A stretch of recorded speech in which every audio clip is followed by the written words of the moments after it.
Mark, we need Please to talk. subscribe to our channel and hit the notification Not bell now, to Mom. not miss Can't you out see I'm on busy? raw, unfiltered stories of true resilience.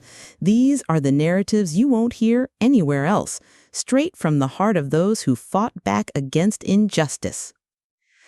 My hands, gnarled and spotted with age, carefully placed the last homemade apple pie onto the cooling rack.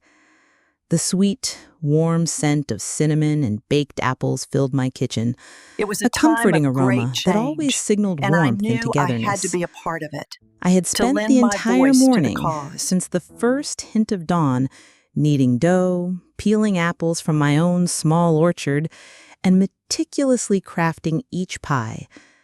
It was a labor of love, a tradition I'd upheld for every family gathering since my children were small.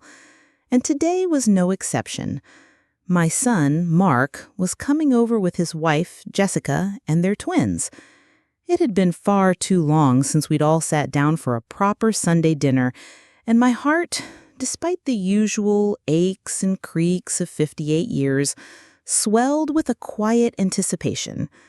I pictured the children's eager faces, the laughter around the old oak table, just like old times. This was my contribution, my way of showing them I still mattered, that I was still the center, the anchor of our family. I wiped a smudge of flour from my cheek, a small, satisfied smile playing on my lips. Just then, the familiar rumble of Mark's oversized truck pulled into the driveway, followed by the chatter of children's voices. I smoothed down my apron, a vibrant floral pattern that always made me feel a bit more cheerful, and went to open the door, my steps a little lighter than usual. "Grandma!" The twins, Emily and Ethan, burst through the door, their energy a chaotic whirlwind of joy. I knelt down, despite the protest from my knees, and enveloped them in a tight hug, inhaling the sweet smell of their youthful exuberance. "My darlings, look at how much you've grown!" Mark and Jessica followed, their faces a mixture of polite smiles and hurried glances at their phones. Mark, tall and imposing, gave me a perfunctory hug, a quick pat on the back that felt more like an obligation than affection. "Hey, Mom, smells good in here." His eyes, however, seemed to scan past me, already assessing the scene. "Yes, your mother's been busy all morning," Jessica added, her voice a little too sweet, a little too dismissive. She looked around, her designer handbag still clutched tightly in her hand, as if worried about setting it down. "All these pies, Agnes? You really shouldn't overexert yourself. We could have just brought something from the store." My smile faltered slightly, but I quickly recovered. "Nonsense, dear. It's no trouble at all. I love doing it. It's for my family." I gestured toward the dining room where the table was meticulously set with my finest china inherited from my own mother and a centerpiece of fresh-cut flowers from my garden. "Everything's ready. Mark, perhaps you could help me bring in the roasted chicken." Mark sighed, a barely perceptible sound, but enough to prickle my ears. "Mom, honestly, you always make such a fuss. It's just dinner. And to be frank, with my schedule, I don't have time for all this production." He then looked directly at me, his eyes devoid of the warmth I remembered from his childhood, and delivered a blow that felt like a punch to the gut. "Sometimes, Mom, you're just useless. All this effort for what? We just want a quick meal, not a 5-course banquet. It's really not necessary." The words hung in the air, thick and suffocating, drowning out the children's giggles. Useless.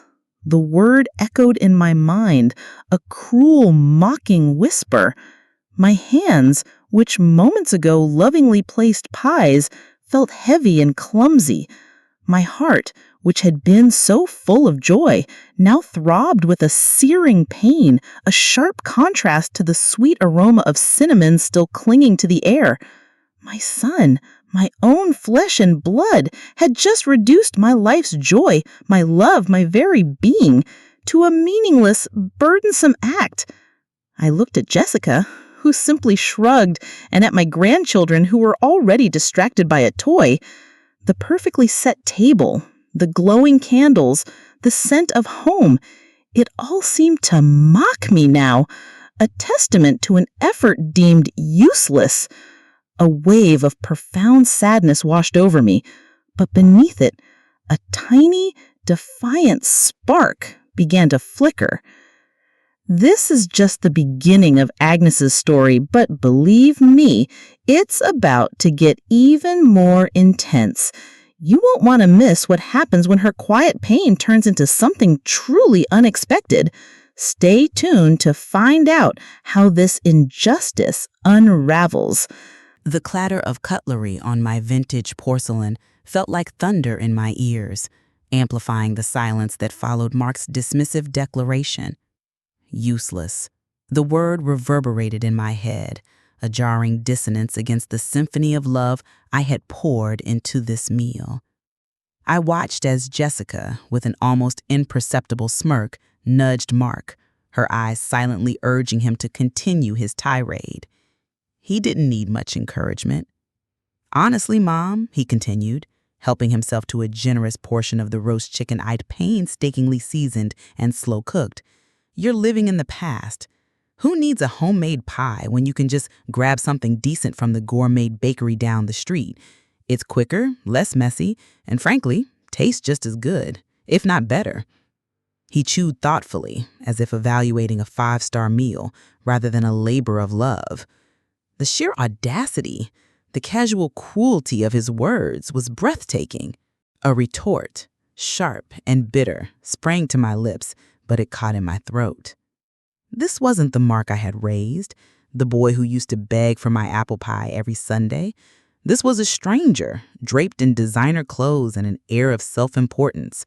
A stranger who, with every word, chipped away at the very foundation of my self-worth. But, Mark, I began, my voice a shaky whisper, it's about the tradition, the effort. Jessica chuckled, a light, airy sound that grated on my nerves. Oh, Agnes, darling, effort is so overrated these days. Efficiency is key, isn't it, honey? She smiled at Mark, who nodded in agreement, his mouth full. It was a perfectly choreographed dismissal, a tag team effort to make me feel small, insignificant. My heart ached, a deep, bruising pain that settled in my chest. My hands, still trembling slightly, gripped the edge of the table. What was the point? Why did I even try? The familiar doubt and insidious whisper I'd tried to silence for years began to creep into my thoughts. Maybe they're right. Maybe I am just a relic, a sentimental old fool clinging to outdated notions. The rest of the dinner was a blur of forced smiles and strained conversation. The twins, bless their innocent hearts, were the only source of genuine warmth, their bright eyes and innocent questions a stark contrast to the glacial indifference of their parents. I found myself focusing on their laughter, clinging to it like a lifeline in a turbulent sea of resentment. But even their joy couldn't completely drown out the internal monologue that had begun to rage within me. Pain, a soft, vulnerable voice inside me whispered, just let it go, Agnes. They're your family. This is just how they are now. Accept it. Forgive them. It's easier. This voice was familiar, the one that had always urged me towards peace, towards avoiding conflict, towards sacrificing my own feelings for the sake of harmony. It was the voice of the mother I had always tried to be, gentle and understanding. But then another voice, harsher, sharper, cut through the quiet desperation. Revenge, it hissed, a coiled snake in the depths of my being. Useless. After everything you've done for them, the sacrifices, the sleepless nights, the endless support, they treat you like dirt, Agnes. They mock your love, your traditions. This isn't just about a pie. This is about respect. This is about your worth. You can't let this stand. You just can't. This was a new voice, or at least one I hadn't truly listened to in a very long time. It was the voice of the woman who had fought tooth and nail to build a life after my husband passed, the one who had refused to be broken by grief. The battle between these two voices was agonizing. One moment, I felt a crushing wave of despair, wanting nothing more than to retreat, to curl up and vanish. The next, a furious indignation surged through me, a burning desire to make them understand, to make them feel a fraction of the pain they had so carelessly inflicted. My mind raced, reviewing years of small slights, casual dismissals, and mounting disrespect. It wasn't just today's insult, it was accumulation. A lifetime of giving met with a casual wave of the hand and a dismissive, useless. The irony was not lost on me. The very people I had poured my life into, the ones I had nurtured and supported, were now the source of my deepest wounds. It was almost comical in a morbid way. As the evening wore on and Mark and Jessica made their excuses to leave, citing early meetings and a need for peace and quiet, away from my fussy hospitality, I just nodded, a polite, almost vacant smile fixed on my face. Inside, however, the war raged. My polite facade was a flimsy shield, barely concealing the tempest of emotions within. As I watched their truck pull away, leaving me standing in the doorway of my meticulously prepared, now empty home with the scent of cinnamon still lingering, a decision began to solidify, slowly, painfully, but undeniably. This story is just heating up, and Agnes's internal battle is far from over. Trust me, the resolution to this conflict will absolutely shock you. You absolutely cannot afford to miss what happens next when she finally chooses a side in this war of the heart and mind. The conversation with Carol had ignited something deep within me. It wasn't just anger, though that burned fiercely. It was a cold, hard realization. This casual disrespect wasn't an isolated incident. It was a pattern, a slow erosion of my dignity, chip by painful chip. Mark's words, useless, were merely the blunt instrument that finally cracked the facade of my stoic acceptance. The internal war intensified. The pain voice, still present, argued for grace, for turning the other cheek. They're still your family, Agnes. Don't burn bridges. You'll regret it. Loneliness is a heavy cloak. But the revenge voice, now armed with Carol's unwavering support, grew bolder. This isn't about burning bridges, it's about building boundaries. You taught them better. It's time they learned. What kind of example are you setting if you just let them stomp all over you? Days turned into a restless week. Every time my phone buzzed, I braced myself, half expecting an apology, half dreading another casual slight. None came. Instead, a terse text from Jessica arrived, not directly to me, but to a family group chat that included my other relatives. Mark and I are hosting Thanksgiving this year. Please, no fuss, just a simple potluck. We're keeping it casual, no need for anyone to overexert themselves. The message, seemingly innocuous, felt like a deliberate jab, a subtle confirmation of my useless status, a not-so-veiled dig at my homemade pies and elaborate spreads. My fingers hovered over the keyboard, itching to type a scathing reply, to remind them of every single holiday meal I hosted, every sacrifice I'd made. But I held back, my internal debate paralyzing me.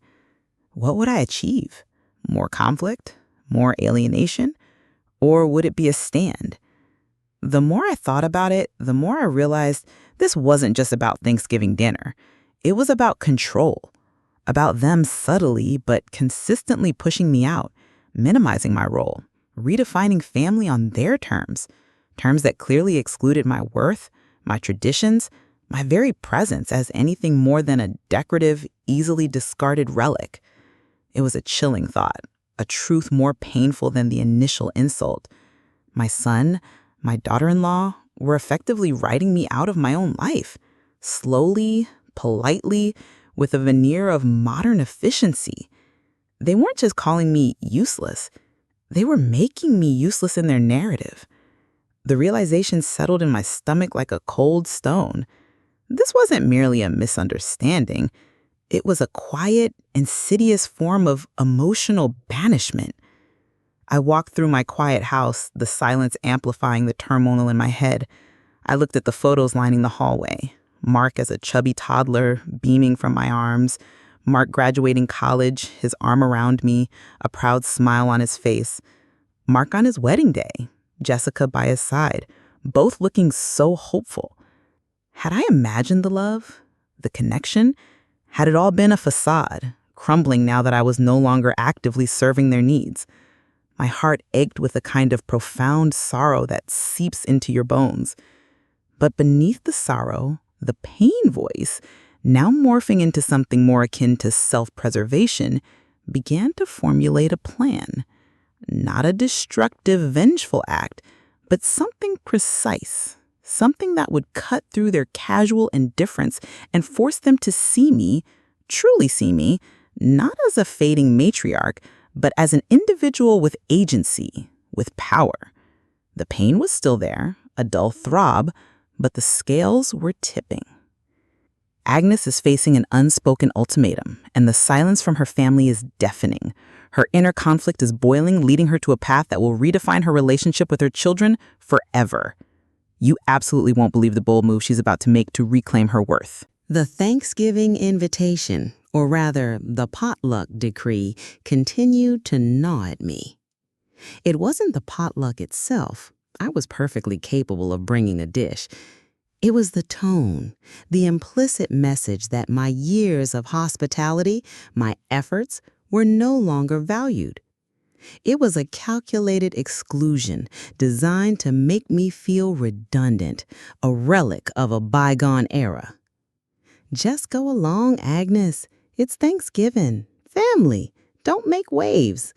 The voice of appeasement tried to coax me, to pull me back to my comfort zone of quiet suffering. But the other voice, now resolute and clear, scoffed. Peace at what price? Your dignity? Your soul? They called you useless. Show them what a useless woman can do. My mind began to race, not with anger, but with a cold, analytical precision. If they wanted casual, if they wanted to minimize my role, then I would give them casual. But it wouldn't be the kind of casual they expected. I started to reflect on how Mark and Jessica viewed my home, my resources. They often mentioned how lucky I was to have such a spacious house, how convenient it was for family gatherings when they deigned to attend, never acknowledging the decades of hard work my late husband Robert and I had poured into it.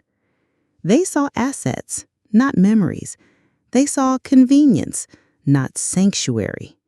And that, I realized, was the key. My focus shifted from internal anguish to external strategy. I began to research, quietly, discreetly. I spent hours online, poring over legal documents, looking into property laws, consulting with a trusted, albeit slightly bewildered, financial advisor. I didn't tell Carol everything, not yet. This was my battle, my choice, and it needed to be executed with surgical precision. The advisor, Mr. Henderson, a kind man who had handled Robert's estate, listened patiently as I vaguely outlined my estate planning needs. He raised an eyebrow when I inquired about certain specific, rather unusual clauses, but his professional demeanor remained intact. Agnes, this is quite a comprehensive restructuring. Are you absolutely certain about these provisions? I simply nodded, my gaze firm. More certain than I've ever been, Mr. Henderson. The closer Thanksgiving approached, the more agitated Mark and Jessica became, their texts growing more frequent, more demanding. Mom, have you decided what you're bringing? Please make it simple, nothing too elaborate. Or, just pick something up, Mom, don't fuss. Each message, intended to control, only fueled my resolve. They wanted me to be a small, easily managed piece of their holiday puzzle. But I was no longer a piece. I was about to become the entire board. The internal conflict hadn't vanished entirely, but the revenge, or rather self-preservation side, had undeniably gained the upper hand. The pain was still a deep scar, but it was no longer an open wound. It was a reminder, a motivator. The thought of their faces, their reactions when my plan unfolded, sent a shiver down my spine. Part apprehension, part grim satisfaction. I knew this would shatter the illusion of peaceful family relations they so desperately clung to, but what was the alternative? To continue to be useless, to wither away quietly while they paraded their indifference? No, my decision was made. The thread of my patience had unraveled completely, and with it, their carefully constructed world was about to unravel too. Agnes has meticulously planned her response to years of subtle emotional abuse, and the scale of her action will leave you stunned. This is not just a story of revenge, but of a woman reclaiming her power in the most unexpected way.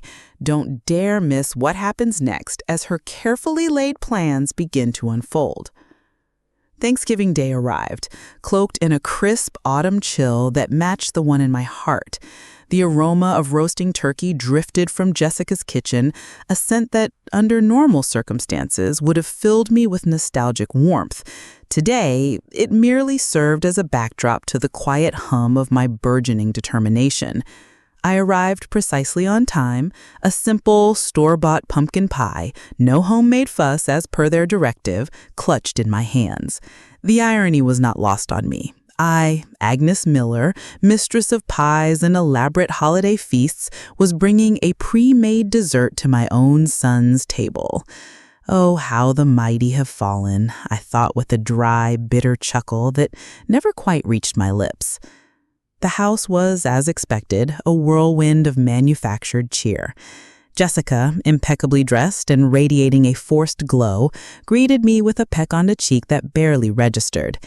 "Agnes, you made it! Lovely pie. Very sensible." Her eyes, however, darted past me, already calculating the next social maneuver. Mark, engrossed in a football game on the large-screen TV, offered a grunt of acknowledgement from the couch.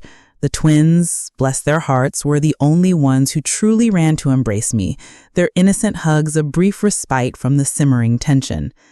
Dinner was a cacophony of polite chatter and veiled condescension. Jessica, with an almost imperceptible flick of her wrist, nudged my store-bought pie to the far corner of the dessert table, making sure her own elaborate store-bought gourmet options were front and center. "We really appreciate you keeping it simple, Agnes," she said loud enough for others to hear, implying my previous efforts were anything but. Mark, between bites of turkey, chimed in, "Yeah, Mom, it's just so much easier this way. No need for all that extra effort." The word useless hung unspoken in the air between us, a ghostly presence at the table. My internal monologue, usually a swirling vortex of doubt and resolve, was now strangely calm. The pain voice was muted, a distant echo.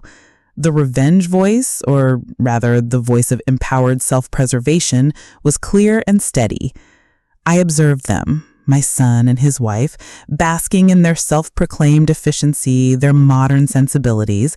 They had built their fortress of convenience, believing they had neatly walled me out.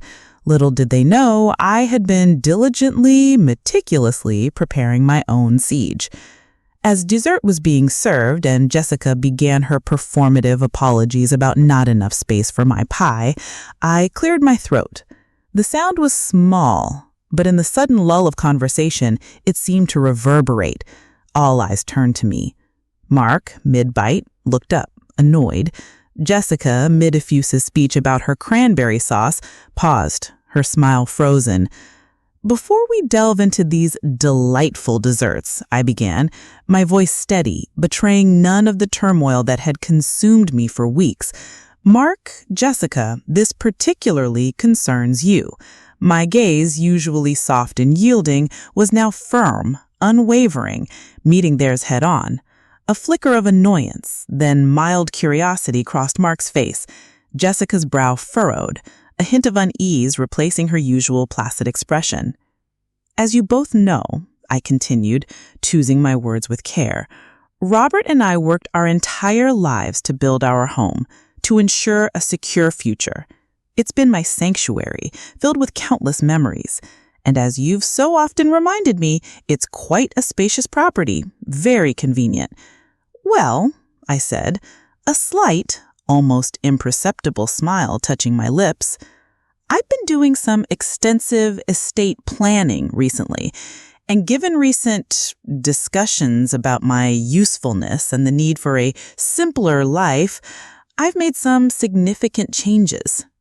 The air in the room thickened, suddenly heavy with unspoken questions.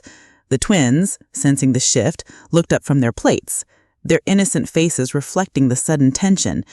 Jessica's eyes widened, a flicker of genuine alarm replacing her earlier nonchalance. Mark put down his fork, his attention finally fully on me. The stage was set. "Mark, we need to The talk." moment of truth, the culmination of my agonizing internal battle, was at hand. Agnes has finally made her move, and the tension is palpable. The carefully constructed world of her son and daughter-in-law is about to be shattered by her revelation. You absolutely must see the devastating impact of her words and how this moment of truth transforms everything. Don't miss what happens when her unexpected decision unfolds. The silence that followed my announcement hung heavy in the air, thick and suffocating. Jessica's face, usually composed, was now a mask of pure disbelief, her jaw slack. Mark, his eyes wide, seemed to struggle for words, his usual arrogance completely stripped away.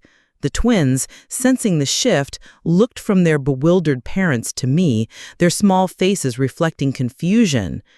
"Changes?" Mark finally stammered, his voice hoarse, completely devoid of its usual condescending tone. What kind of changes, Mom?" He glanced frantically at Jessica, then back to me, a desperate plea in his eyes. The fear was palpable. I met his gaze, my own unwavering. "Significant changes, Mark. Changes that reflect a clearer understanding of my current circumstances and, frankly, my future needs." I paused, letting the implications sink in. They had always treated my home, my life, as an extension of their own convenience, a stable backdrop for their busy, important lives. They assumed it would always be there, just as I would always be there, quietly providing, never asking for anything in return. As you know, Robert and I always intended for this house, our home, to be a secure foundation for our legacy. But legacies, much like relationships, need to be nurtured, respected, and valued. My eyes flicked to Jessica, then back to Mark, allowing the unspoken accusation to land. Given the recent emphasis on simplicity and the need to avoid unnecessary fuss, I've decided to streamline my own life significantly. Then I delivered the first blow, not with a shout, but with a calm, almost detached delivery. Effective immediately, I've placed the house on the market. The papers are already signed. The realtor has the keys.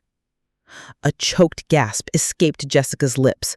Mark bolted upright, knocking his chair slightly, his face a sudden furious red. "What? Mom? What are you talking about? This is our family home. Where will you go?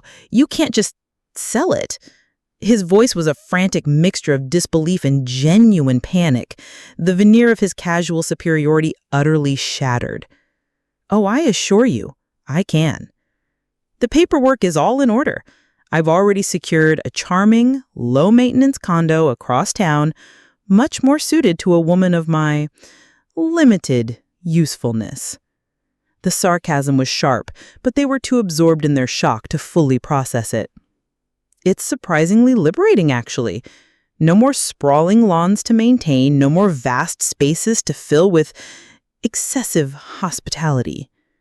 My gaze lingered on the untouched store-bought pie. Jessica, her voice a strained whisper, finally managed to speak.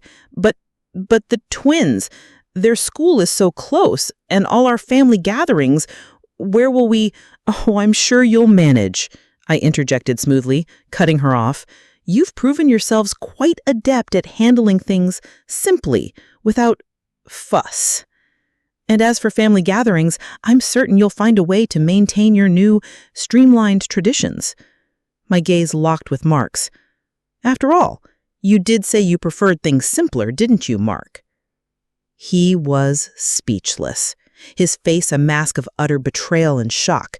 The idea that I, his youthless mother, would take such a drastic, independent step clearly hadn't even crossed his entitled mind. He had envisioned me gradually fading, quietly retreating, leaving his conveniently located childhood home for their eventual, effortless inheritance. But I wasn't just selling the house. I was dismantling their carefully constructed future, one built entirely on my unspoken and unacknowledged sacrifices.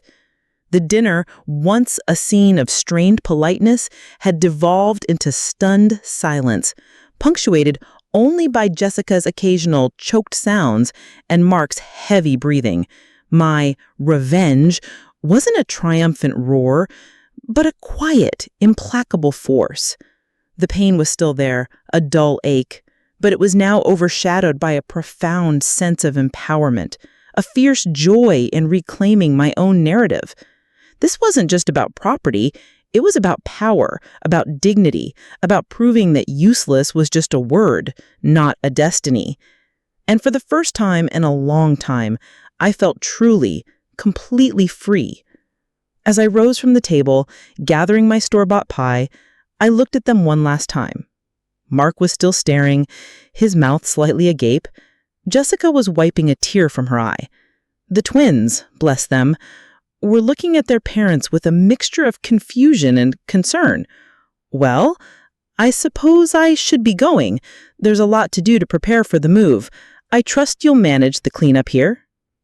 And with that, I walked out, leaving behind the lingering scent of turkey and the shattered illusion of their easy future.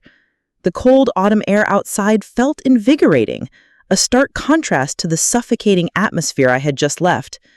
My car, once just a vehicle, now felt like a chariot of freedom carrying me towards a future I would define on my own terms. The internal battle was over. Pain had fought, revenge had fought, and somewhere in between, self-respect had decisively won.